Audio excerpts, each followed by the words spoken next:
Depo anaangalia afanye Depo ameingia ndani kule. Mwamuzi asemaje? Mkwaju wa penalti. Tazama waliondoka, Depo akaificha ile. Nuru akaweka mguu. Tazama alijaribu kucheza mpira akapiga mpira ule hewa. Mwamuzi akasema ni foul. Tazama kwenye unge.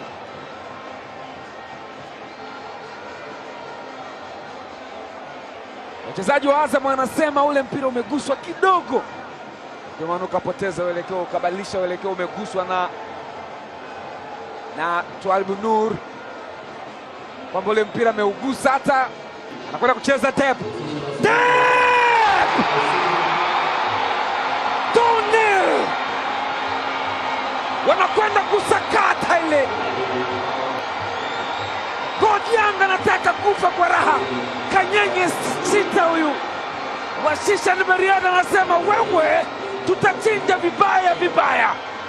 Faisal Salum. Twalibu Nur alikwenda akacheza kujaribu kugusa mpira ule. Depo amekwenda kukandika ile. Bao la pili. Bao la pili. Alidive vizuri sana. Tazama alivyokatika.